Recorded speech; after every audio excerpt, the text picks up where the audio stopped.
This episode is brought to you by the RVA Podcast Network. Find more information at rvapodcast.org. It's a new year, so you know what that means. That means a new season. It's season 4. Intro a little revamped. Microphone a little revamped. Branding a little revamped. We are now officially the Past BT. So welcome all Spotify, Buzzsprout, Apple Podcasts, Google Podcasts, Stitcher, and all podcast platforms. Here you're going to get a flavor of sports, music, tech, video games. Once in a while, we'll get an Ass of the Week and a new part that's going to be coming in. It's not mentioned on the season 3, but we do what's called Pass the Message. So definitely you want to tune in and get some good content on the Pass with your host, BT.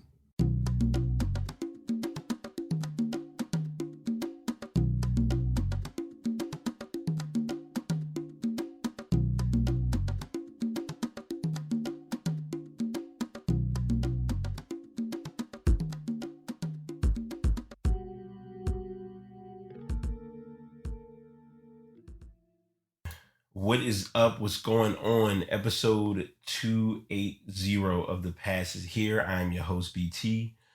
We are not going to really give you a lot of fluff and bluff today, or I won't rather. I do have a couple people who are watching on IGTV or IG Live. So those who I've already spoken with properly, welcome. I know some folks came in, checked in, and I'm rolling back out. So we're going to just get the show going. So with that being said, as you all know, I always I was doing this for a while. I went away from it. Now I'm reverting back to it because it's beneficial. I am doing the angel numbers. And since we are on episode 280, of course, our angel number for today is number 280. A positivity relates well with angel number 280. Begin to show a positive attitude in your life at all angles. Do not be afraid to dream for the good or desire for the better. When in situations that do not favor you, speak good in your life. If you have a friend or a loved one who is experiencing a situation in life that is saddening them, begin to speak positively in their life. Do not be shy or reserved on this. Angel number 280 is a sign for you to begin encouraging positive qualities in your life. Angel number 280 symbol is a sign for you to embrace this new experience once again. New because it is not the same person. The birth angels will always be there to protect you. And then it gives like a message that kind of breaks it down as angel number 280 is a sign for you to begin encouraging positive qualities in your life, which I've already mentioned earlier, but just kind of going over that again. The love is a sign from angel number 280. You may have been hurt in the past and may be afraid to start afresh. Angel number 280 is throwing you a sign that it is okay to date again. Encourage yourself and be free to experience this life-changing moment for your life. The angel numbers assure you that no matter what happened in your past, this time it's different. I give you a love test that you can try to get an idea of that. Let's see. Angel number 280 is also a sign of karma. If you have wronged or did something wrong in the past and you did it knowingly and have not apologized for this, the angels are sending you a warning. Your karmic returns will be coming to you soon. Deep down, you know what you did. The angel number 2, number 8, and number 0 are advising you to begin making peace with the past before it catches up to you. Be advised that even if you make peace, this does not mean that the same pain you inflicted on another may not come back to you. But angel number 280 advises forgiveness is always the better choice. The love for humanity is fondly associated with angel number 280 meaning. The angel's message to you is to begin loving others and putting others first before yourself. The message is for you to be kinder and selfless. The message is for you to be kinder and selfless for the sake of others. And I'm just going to leave that there. So this episode is definitely going to be an assessment of that, because being selfless is natural. And sometimes you're forced to learn to be selfish for the sake of what's important. And I'm going to get into those things among other things on this episode. And like I said, this is going to be a packed show, but it's going to be a catch up show because there are some things that I'm excited about that are coming that I just would not have expected to happen, but they're here. So I'm thankful for them. And we're going to just make the show rock. So, like I said, if you are here and you're listening or tuning in, welcome and appreciate it. Uh, the first topic that we have on the agenda is about the NBA and players who are finding that quick path to the NBA. And they're gonna a story did break a few days ago where we're likely gonna still be doing the one and done. The one and done rule is here to stay. Um, they're not gonna, and when I say it's here to stay, I mean it as they're not going to be given that option of high schoolers going straight to the pros. However, players are finding a way to do this, and two guys are a prime example of this. One of those players being Isaiah Todd. If you may or may not have heard of him, he was a very high recruit. His sophomore year, he was actually the number one recruit that year, and he was at John. He actually attended John Marshall High School here in Richmond, and I'm gonna say this only because I can. When he made that choice of going to John Marshall and he was considered as a top recruit, I personally did not see him staying at JM. And it wasn't that I didn't see him, I just didn't see ESPN coming to JM. That's just bottom line. And it's possible. I'm not sure. They may have actually attended games at the time. That's even breaking down the factor of this past season when JM played Sierra Canyon at the Arthur Ashe Center, which is a venue that it was a great venue, but you just could tell it was not. I just didn't see ESPN coming. But that's another story. That's not what we're going to talk about now. What I'm going to talk about is the option that he was given. He committed to Michigan back, I believe, in October or November. Hey, what's going on, Greaves? How you been, man? Welcome to the show, man. Good to have you here, man. So we're in the basketball story. So if you catch up with sports, this will be a little bit of sports update. But as I mentioned, Isaiah Todd has chosen to decommit from Michigan's basketball program. He is looking to go pro, and that is what this is all about. He is going to be actually signing with an agent. He won't be playing college basketball this year. His mother, Marlene Venable, said that we're exploring pro routes. She also mentioned that they haven't decided where he will play next season, whether to play overseas or domestically in the G League. There is a G League elite team that I just learned about, and we're gonna talk about that. And it's a very deep breakdown.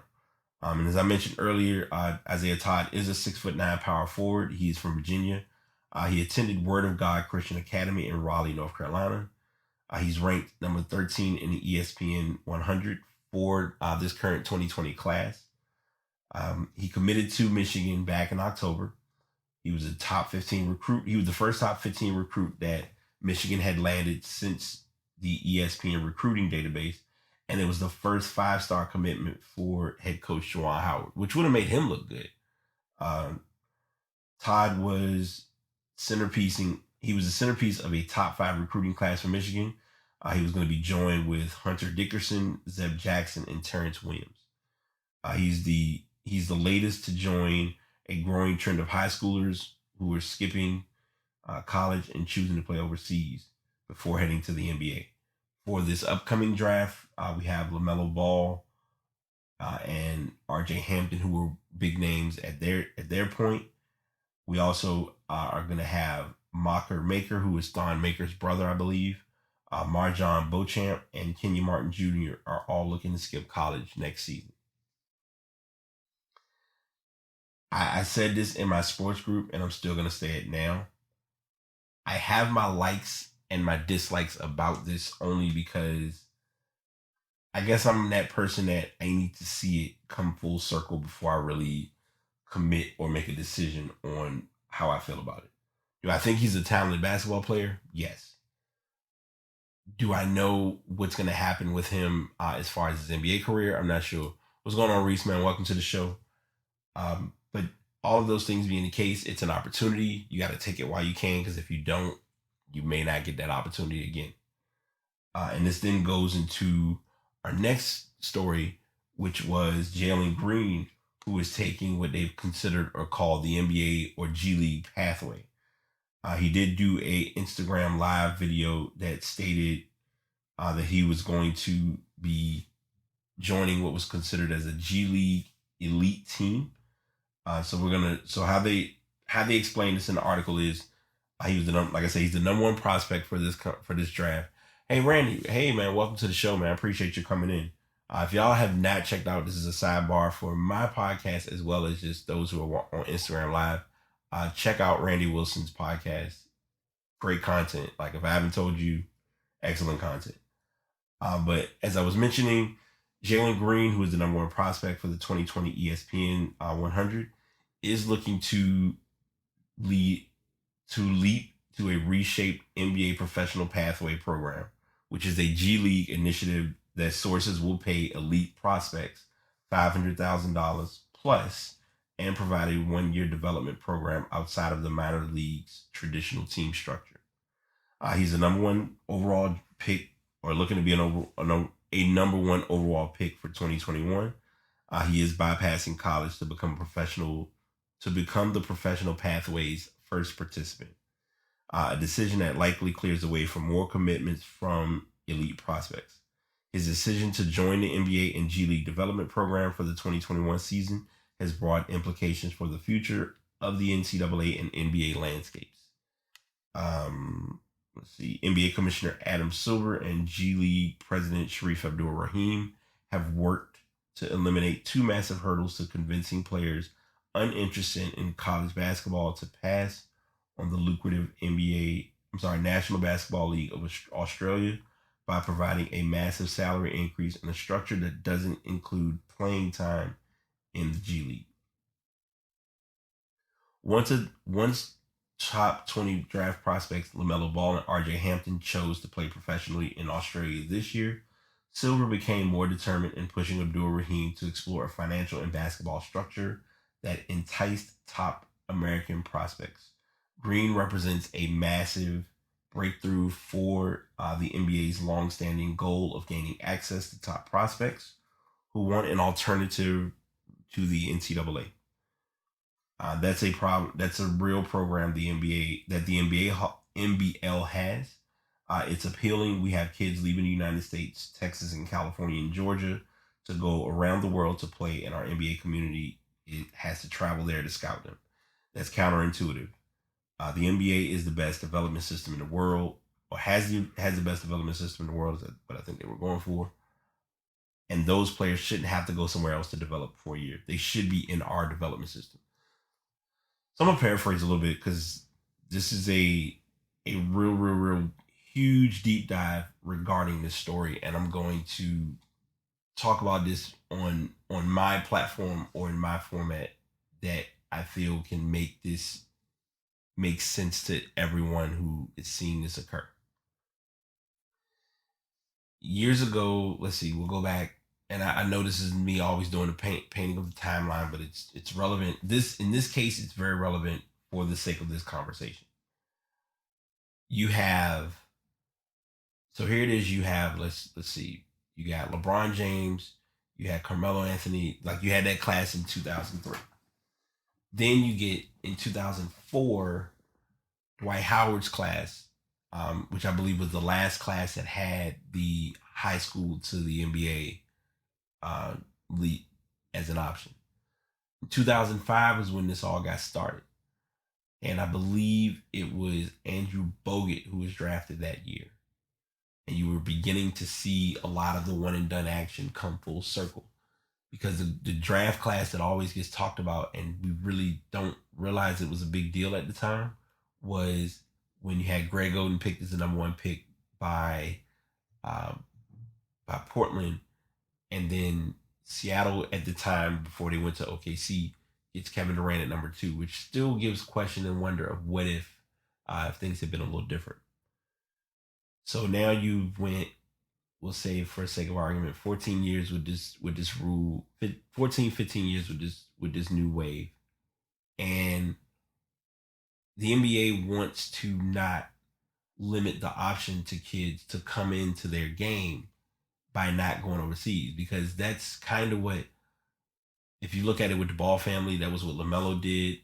And we knew, like, the whole homeschooling, and I know I talked about that at the time, the homeschooling option didn't add up to me then. It still doesn't now, but it was also like you went to Spire Academy and didn't need to go to Spire. That was just an opportunity to say, hey, I was in high school, but no colleges even looked in his direction of thinking of going to his of giving him a scholarship. So now him and RJ Hampton, they go overseas and play. LaMelo's out for most of the year with injuries, which then led to the option of, okay, fine, I'm going to the NBA. You already knew this, and I'm gonna hire an agent. Kids now don't want to go to a college when they already know what their plan is. And I don't have it as an article, but my sports group brought this up, and I'm going to bring it up. Cole Anthony did not need to go to North Carolina. There, I said it. Lonnie, what's going on, man? Welcome to the show. And you're coming in at the perfect point. I just literally talked about Cole Anthony, but I'm also going to talk about the kids who are doing the high school jump to a pro team. Now, I'm going to say this, and this is just me thinking out loud. I personally believe Jalen Green is going to do fine with the NBA G League's elite program. That's my opinion. I think the same will apply with Isaiah Todd if he goes that route.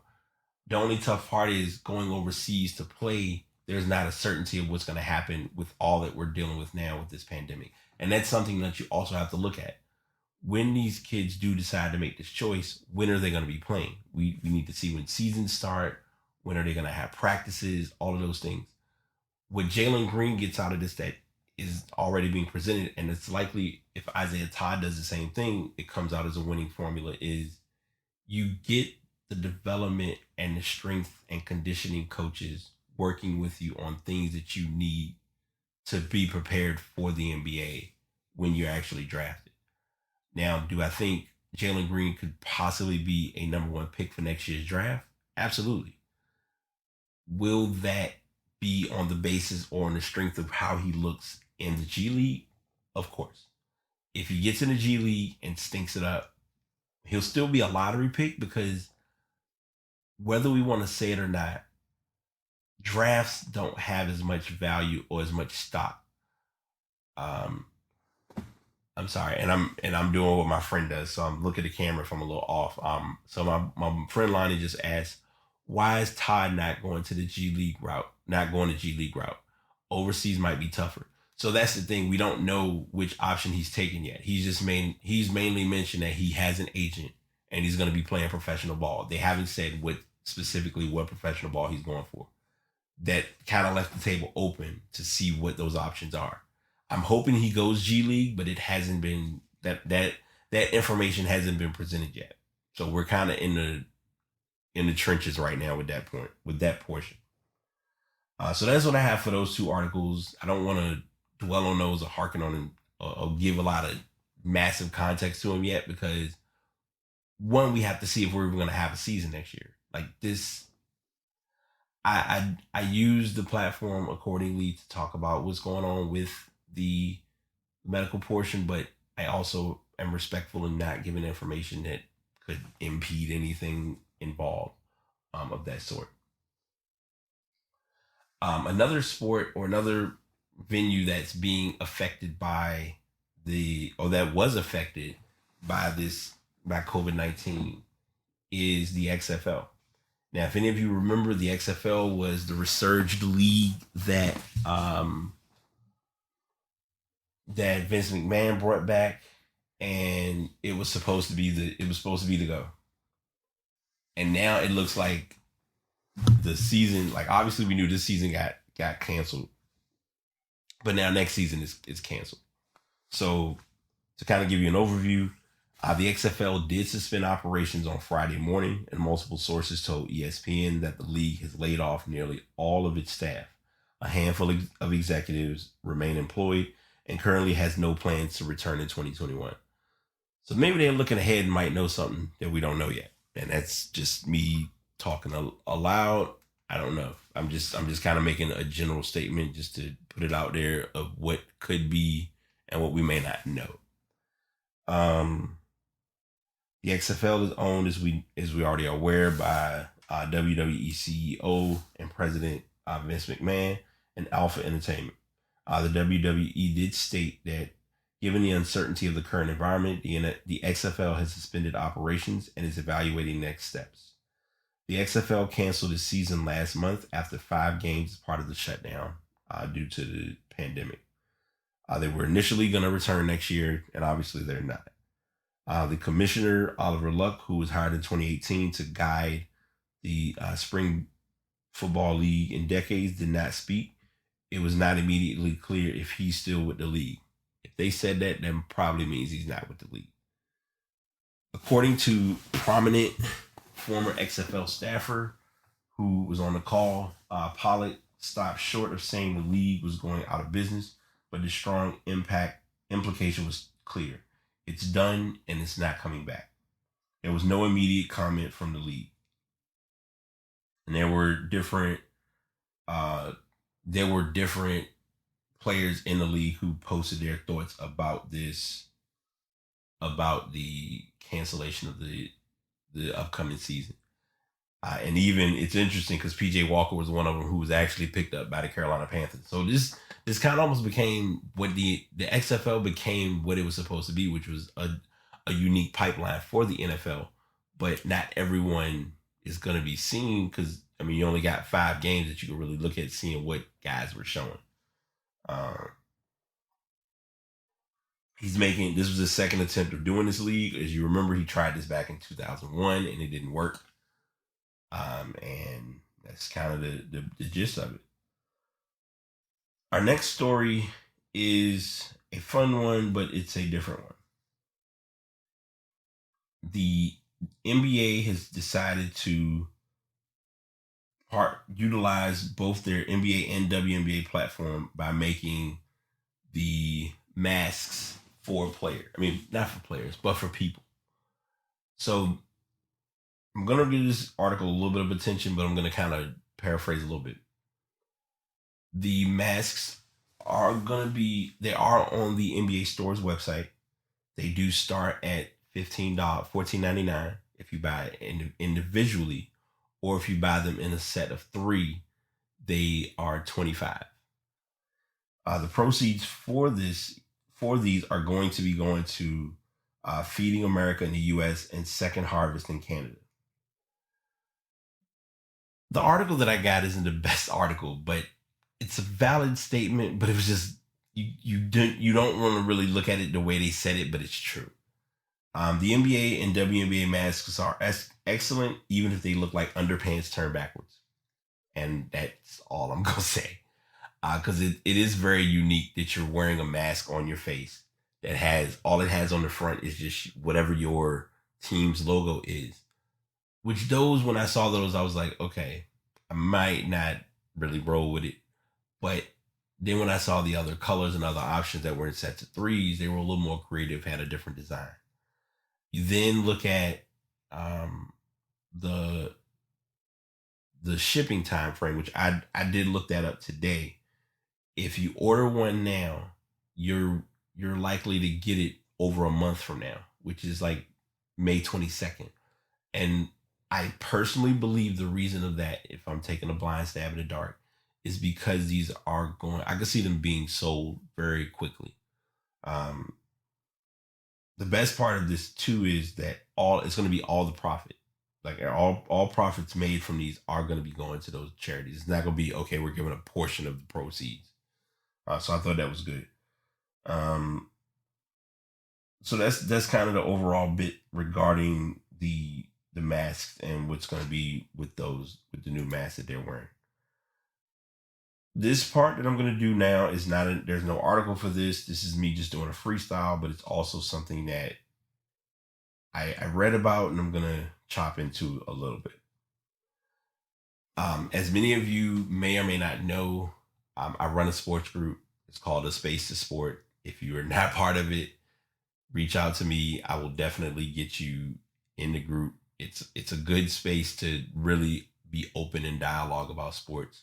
It's interesting to me because I'm a moderator of the group, but I'm probably the quietest enforcer of moderating the group, meaning I'm involved with things that go on and things that people say, but I'm not as hands-on in sharing a lot of information because sometimes I'm in my own world doing my own thing, but I'm keeping up with what's going on because it's there. You can't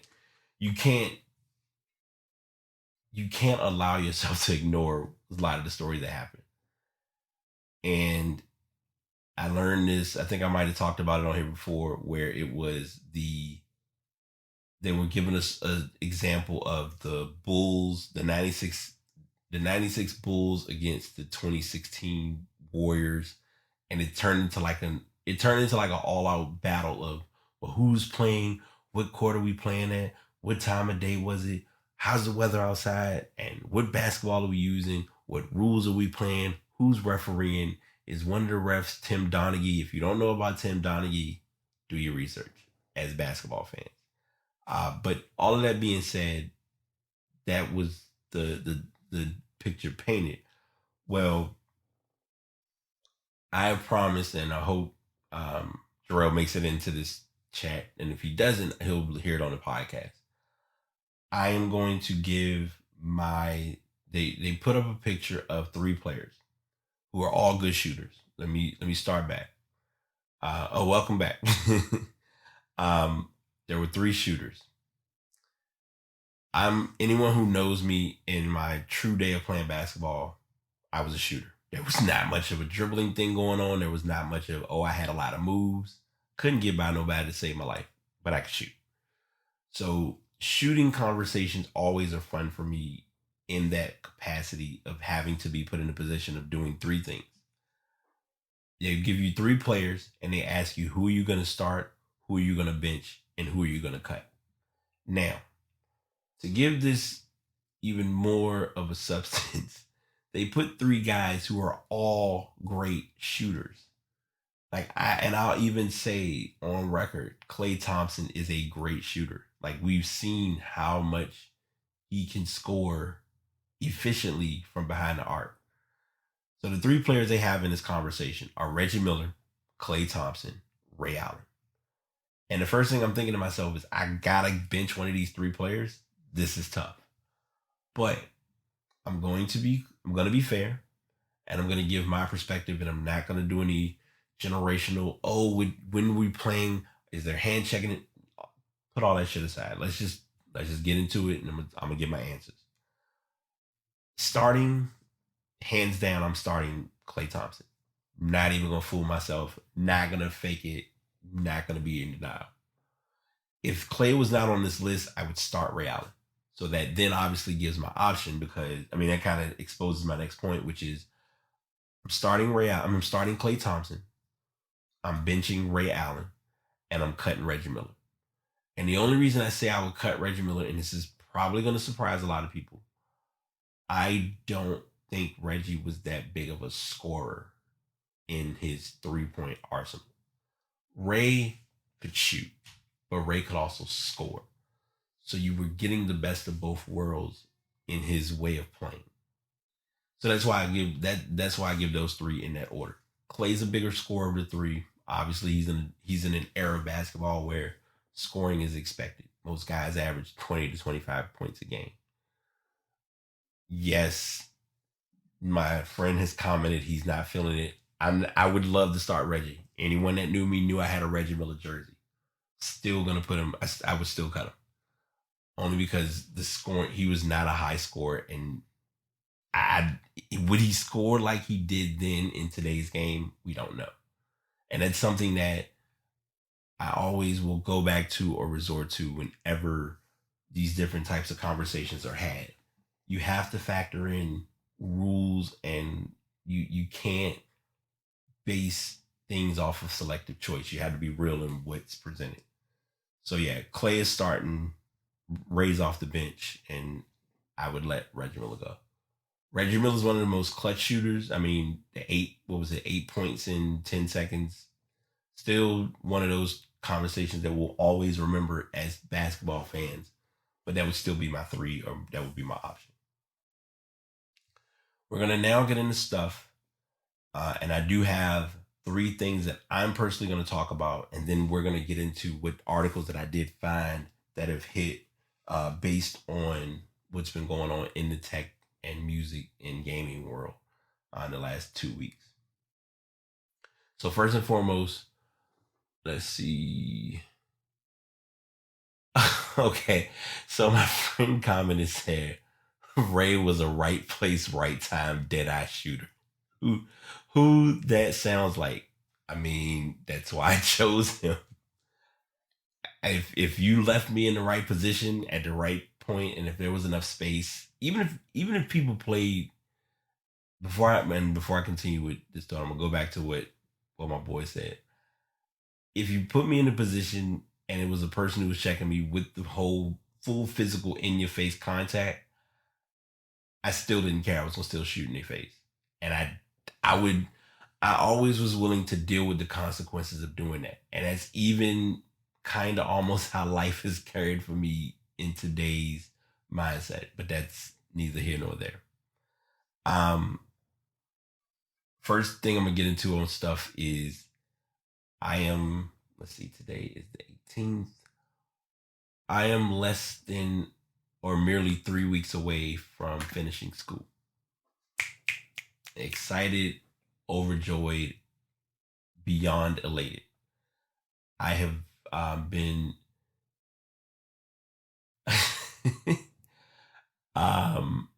okay, I'll give you that. So and going back, I'm still returning to that thought, but I'm going to come back to this graduation.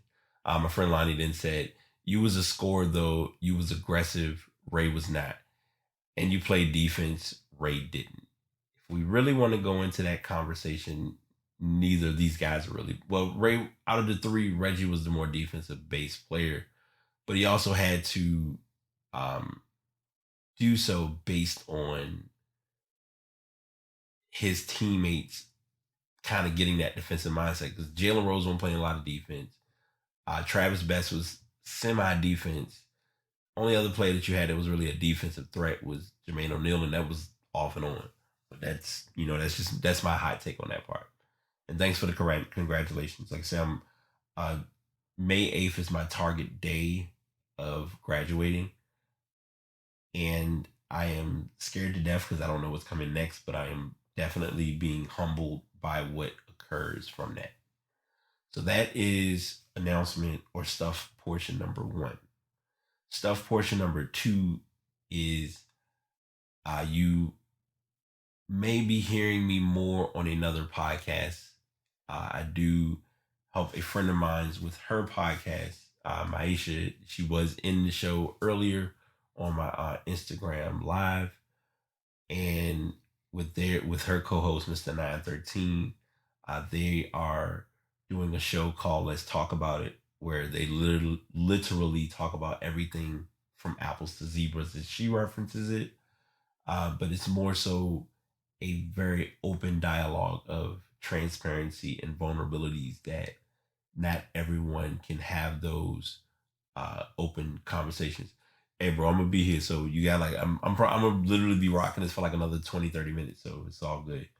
But I do help with that podcast, and I'm actually gonna be editing and involved with that on tomorrow, as far as the equipment and all that action goes.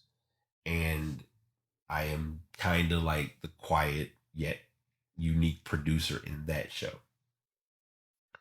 The third piece that I'm going to get into is, and this is early on in doing my stuff, but I'm doing it now because I want to talk about it. I always bring this up, and I was sharing the links when I did have the ability to share those links. And that is my friend Sharice Brooks is doing goal planning meetups every Sunday at 9 p.m. Eastern Standard Time. And it's about planning goals, but also doing things to get yourself prepared or ready for your future. And a lot of us are prepared, and a lot of us are still preparing, and we're still learning.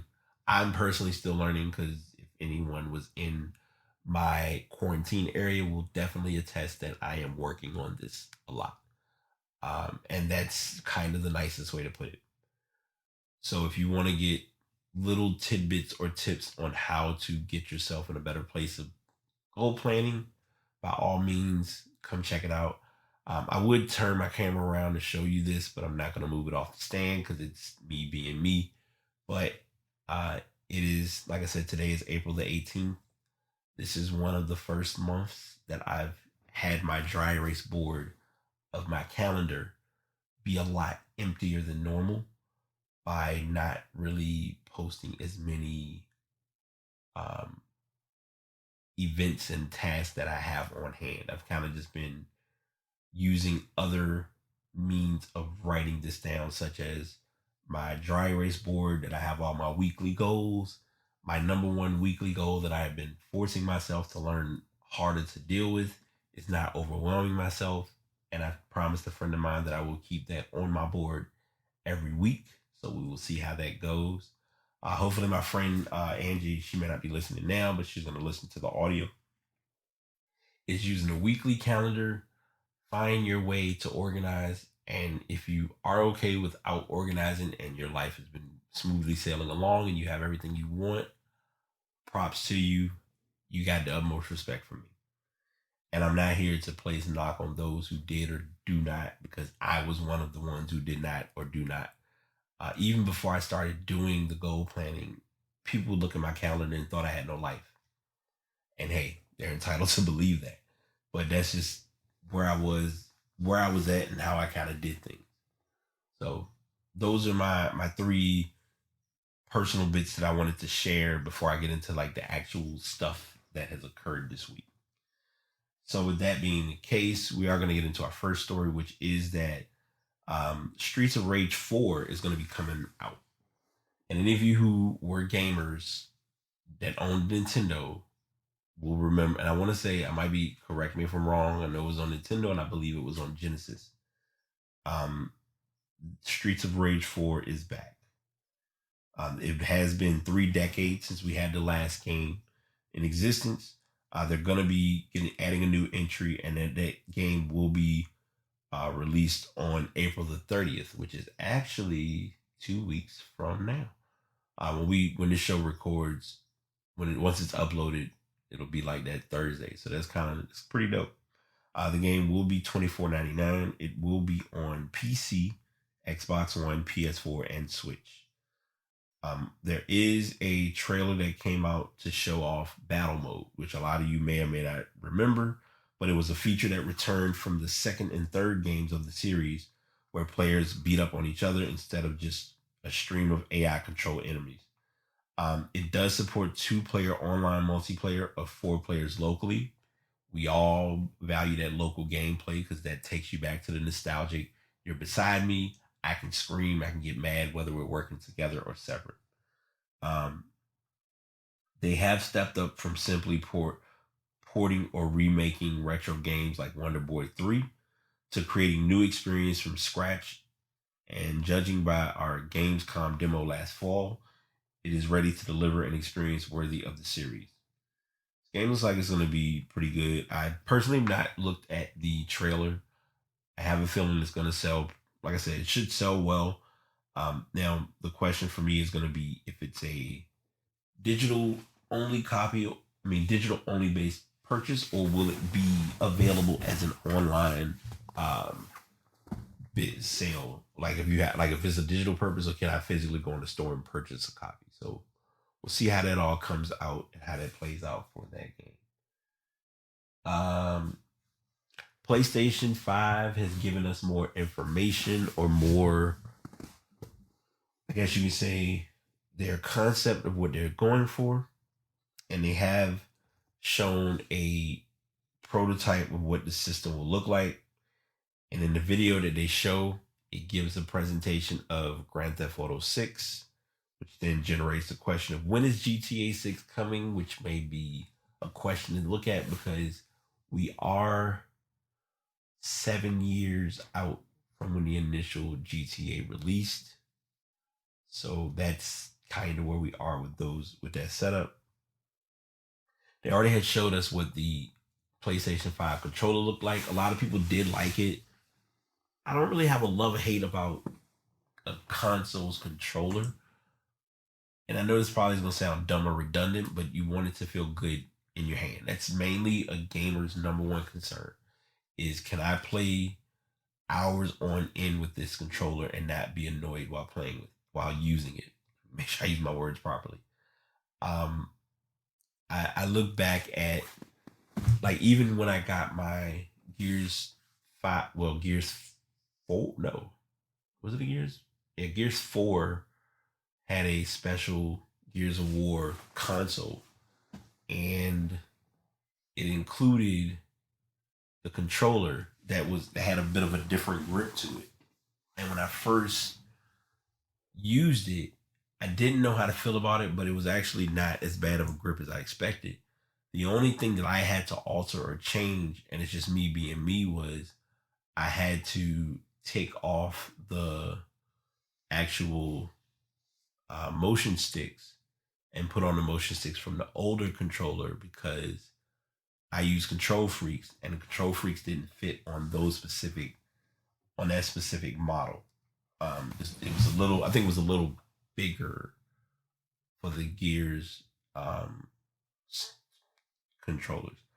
But nonetheless, PlayStation 5 PlayStation 5 is coming. They've not really given a price. They said the price could possibly be upwards of $5. I think it said $500 for the core system. Many people do remember that are aware now that I think PlayStation 3 is $300. I'm sorry, PlayStation 4 is $300 and the PS4 Pro is $400. The new concept design was created by Let's Go Digital. It is sporting a sleek and modern looking PlayStation 5. One of the significant highlighters that will be noticed is the two-toned color scheme of the console. There is also an all-black version of the concept design. And they give you images of what it looks like. It looks like they're still doing discs, so no need in feeling like, oh my God, you're going to force me to get into digital only. I know we saw the Xbox, but they've been quiet about what they're looking to do as far as games and things of that sort.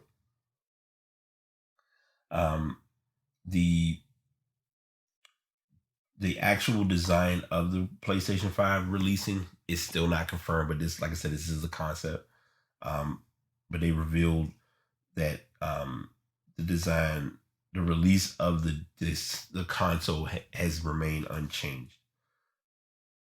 And lastly, to showcase how the disk drive is in the mock-up design of the PS5 would work, they did render an image of GTA 6. It remains to be unconfirmed by the developer Rockstar Games, but the rumors about it are getting out of control in the past few weeks. There's speculation about the rumored game. Voice actor Ned Luke urged fans not to believe any of the rumors that are surrounding the still unconfirmed game. So we're looking forward to the PS5 when that officially drops. It sucks because we're not going to get, but by us not getting E3, we're not going to really see what it's all about. But hopefully when it does drop this holiday season, it makes the sales that they want. I know an article was shared that was stating that the system will be, when it comes out, they're not going to have as many on-shelf consoles available as they normally do, which personally I think that's a smart move. And we'll just kind of be seeing how that all pans out for Sony and for PlayStation. The iPhone SE, Apple does what Apple does, which is, hey, we're bringing out a new system. We're not telling anybody. And you can find it. You can find it online. If you go on YouTube, you may happen to see a commercial, which is how I found out about the new phone coming out. And in this case, it was the iPhone SE. Anyone that knows iPhone knows, or Apple for that matter, knows that they're going to do a second edition. What they've done, if I'm paraphrasing, excuse me, is that this iPhone will have an A13 chip, which is one of your high-end chips, similar to the iPhone 11s, the 11 Pros, Pro Max, and all that stuff. The color schemes are white, black, and product red, as any of you know. I believe since they've gone to the midnight black, or I guess they call it space gray, in going in that direction, I've usually gotten that phone. I think this last phone I'm sitting here looking for the phone that's recording me now. But the phone was, I think it was the glossy black, which was just fine for me. Only thing that I get frustrated about with iPhones now, and it's minor, but it's not the end of the world, but it's something I always think about, is having a camera that still sticks out on the back. So when I try to lay my phone flat, the only way to lay it flat is by laying it on the face. They give the dates so for the storage sizes of these phones, it's going to be 64, 128, and 256.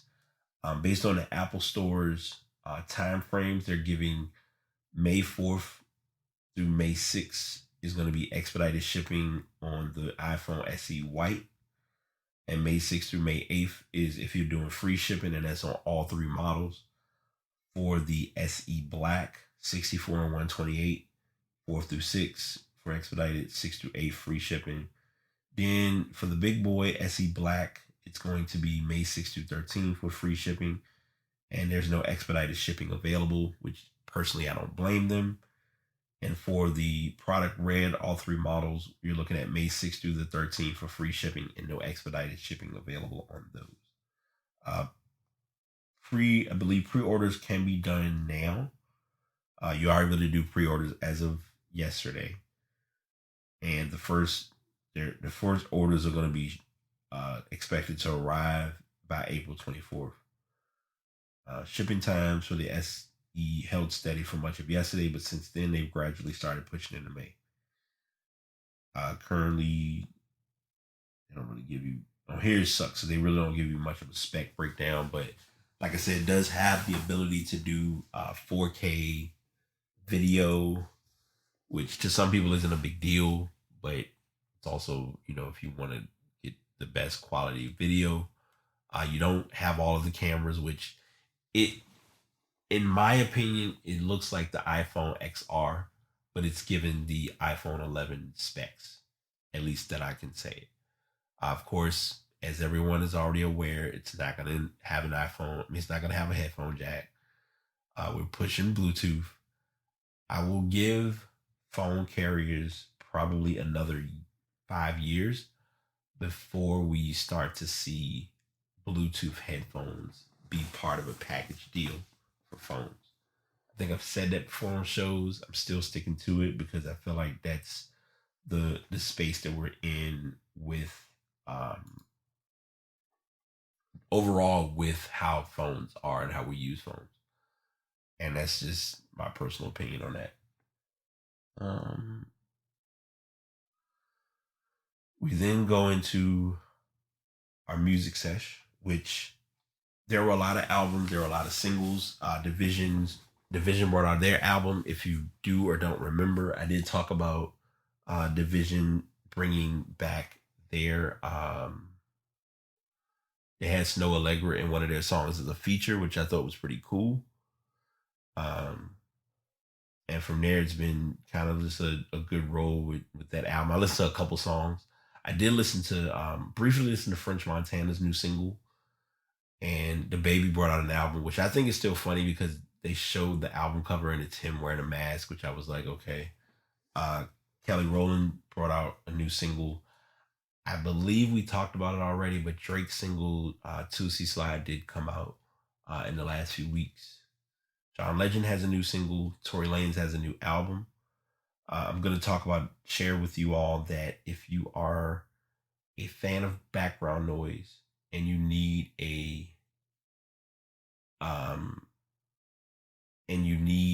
a true soundboard or background noise to cover you for resting, I have found that I personally do white noise, but I've also introduced people to, or heard, I was introduced to brown noise, and then I also realized that there was one called pink noise.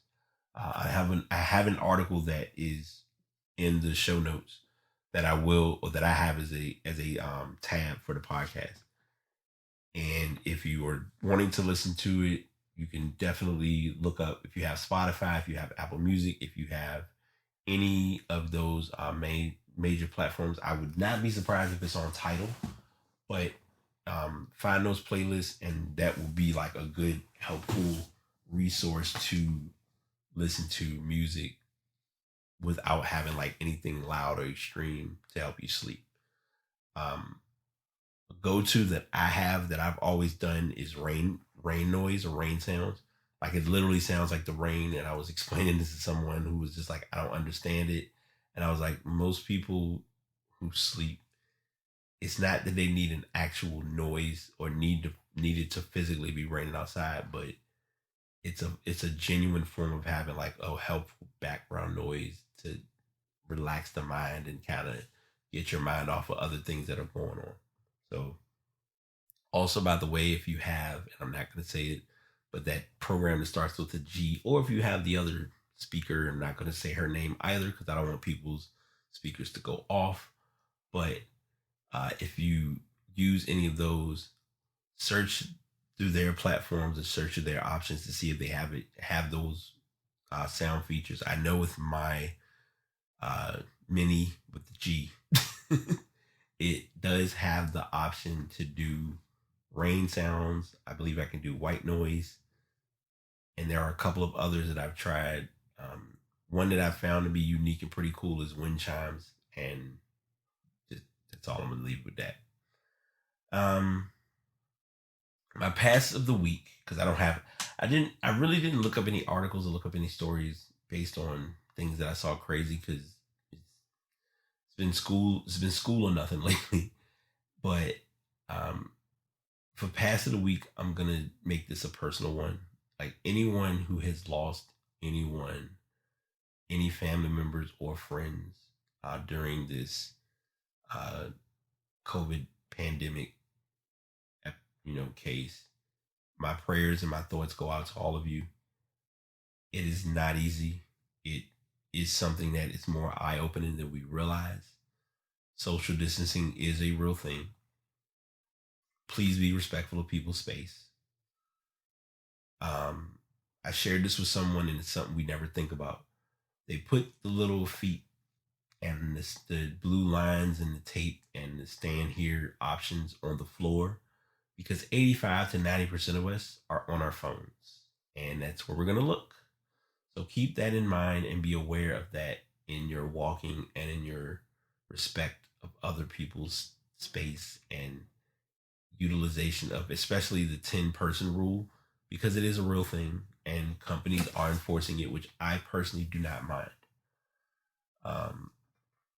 And this also kind of goes into my past message that I'm going to share. And it's a tech thing that I'm a tech talker of it, and I'm going to work harder on doing this more often myself.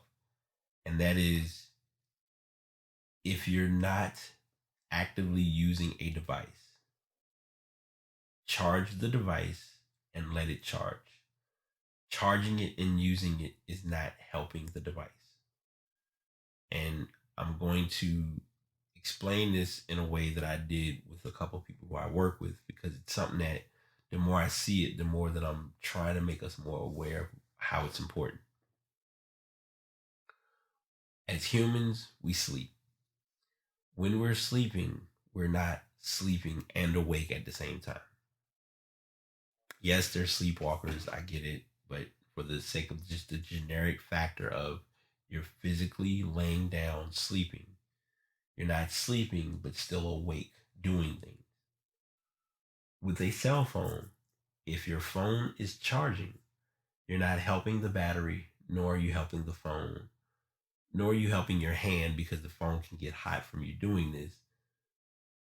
You're literally not gaining anything to that extreme of talking on the phone or texting on the phone while it's charging. And most importantly, and as an added bonus, I'm going to say, if your phone is 50% or more, it doesn't need to be on the charger. And a lot of it is unlearned habits. If you had a phone that the minute you took it off the charger, it's going to die. Those moments happen. I've been there. I've seen it. But sometimes it could be just the mere moment of the phone just needs to be charged. Like if your phone is under 30%, charge it, let it go, leave it alone. My friend's not in this podcast, and she's not listening to this now live. But I'm gonna assume that the gift probably has gotten to her while I'm recording the show. And this is my other unique promo because I'm gonna use the podcast to promote it, and that is a company called Bagby. They have made, which I like the revision of their product. They've made it where you can take your phone, put it in a bag, sit it on your door, set it and forget it. And this will help you become better with digital well-being. It also helps with learning to be more in the moment. And it also is going to help you with not feeling like you have to get every piece of information. And I'm going to say it like this, and this is not me even throwing shade at her nor anyone else. If you have your phone or the ability to check your phone usage time or your data, the time, like how much you're on the phone, or even if you don't use the actual program, like through iPhone or Android, if you use Instagram, I challenge you to open Instagram and look up your average usage per day, and it will shock you. And that's why I'm sharing this message, and that's why I'm bringing this to light or to surface of how important it is to. There's nothing wrong with using social media at all. You're talking to someone who's obviously recording a live video on Instagram. But I also feel like the more you're on the phone, the more you could be missing out on other things that you could be doing to utilize what your phone is really capable of. And that's the message I'm going to leave with y'all for today. So I hope everyone has enjoyed this podcast. As always, Buzzsprout is the move. That is where my shows are. thepastbt.buzzsprout.com. The Past BT on all major platforms. And the microphone that you're hearing me on is the Blue Yeti X. Everyone that's on IGTV, salute. For everybody that came into the chat, I appreciate y'all. And everybody that listens to the podcast, this is the Past BT signing out.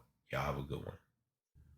Really appreciate all the support, all the listens, all the likes, all the effort that goes into anyone who has provided any form of content for the past. We're signing out now, but you definitely don't want to miss what's in store for the upcoming episode. If you are interested in getting more information or becoming a podcaster, you can check out buzzsprout.com. And the microphone that you are hearing me use is the Blue Yeti X. I had been using a Yeti for a while. I went back to the Samsung Meteor, but now I'm using the Blue Yeti X, which is everything. Trust me. All social medias, the Pass BT. That's THE, Pass, as in pass the ball. BT is my initials. And finally, if you are a creator and you want to support a fellow creator, subscribe, like, and comment on the Pass. Until next time, this is your host, BT, signing out.